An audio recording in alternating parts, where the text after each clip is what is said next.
Hi guys, panibagong araw ng 2025. Alam niyo ba guys, napakabilis talaga ng panahon, ng araw, ng oras lumipas.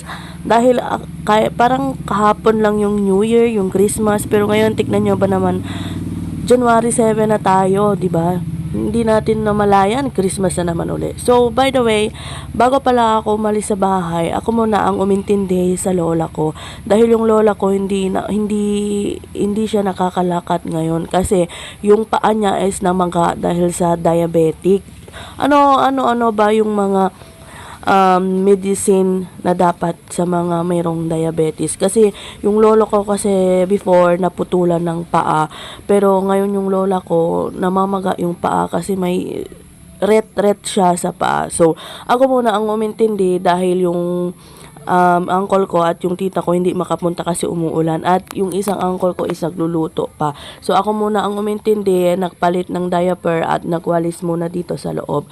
At ako muna ang nagbigay ng pagkain sa kanya, nagpagkain at dapat nasa oras yung metformin niya dahil yung medicine na pinapainom ko is metformin para yon sa diabetic. So, walang umintindi dito dahil may schedule siya. Kung makapag-schedule. So, before ako makapunta sa tindahan ko, ako muna ang nag-ayos dito para sigurado ako na okay bago ako umalis kasi wala naman makaintinding iba dito kasi wala yung auntie ko nasa ibang bahay, balik kapitbahay lang pala namin.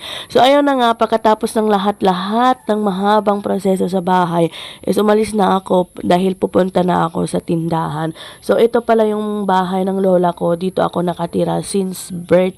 So dito ako lumaki hanggang ngayon, nakaroon ako ng asawa. Dito na lahat. At ito na pala yung daan papunta sa tindahan ko. Alam nyo ba guys, ito yung araw-araw tinatahak. Ito yung dinadaanan ko araw-araw, gabi-gabi sa pag-uwi. Ito yung daanan papuntang tindahan ko. Alam niyo ba guys, itong tindahan to dati. Ito yung tindahan ko pala dati. Maliit lang talaga. Alam niyo ba guys, nagsimula ako sa 3K lang. 3K na puhunan, bigay pa ng boyfriend ko noon. Asawa ko na ngayon, Char.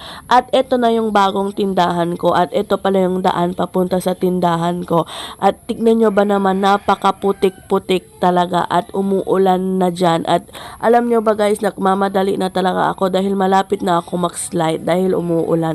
Tignan nyo yung tindahan ko sa labas. Alam nyo ba guys, napakasaya ko kasi pagdating ko dito, hindi na ako magbubukas, hindi na ako lahat-lahat dahil may nagbubukas na yung tatay ko at saka yung family ko, sila na. At pagdating ko dito at tagabantay na lang at tagalinis at meron pala akong pandesal nagbebenta dito. So, ito na lang muna, hanggang dito muna yung video ko for today's video. Sana supportahan nyo.